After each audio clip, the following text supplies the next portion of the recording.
Cegah abrasi, Polda Aceh menanam pohon mangrove di pesisir pantai Banda Aceh. Penanaman 77.000 pohon ini juga dilakukan serentak di sejumlah wilayah di Aceh. Ratusan personil Polri dikerahkan ke pesisir pantai Alwe Naga Banda Aceh untuk melakukan penanaman mangrove secara serentak. Area ini rawan terjadinya abrasi, terutama saat pasang purnama. Selain mangrove, Kepolisian Daerah Aceh juga menanam pohon cemara dan tanaman buah. Kapolda Aceh Irjen Ahmad Haidar mengatakan, Gerakan Aceh Hijau juga dalam rangka memperingati HUT RI ke-77.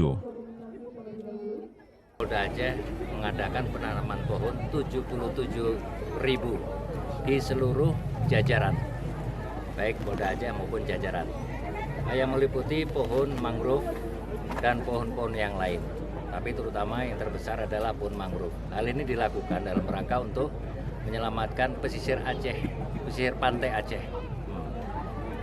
Pohon mangrove adalah pohon yang dilindungi dan ini banyak manfaatnya. Oleh sebab itu inilah yang kami pilih, insya Allah membawa berkah manfaat untuk seluruh pesisir pantai Aceh ke depan. Ahmad Haidar juga mengajak masyarakat Aceh untuk berperan aktif menanam pohon di lingkungan masing-masing untuk menyelamatkan lingkungan hidup.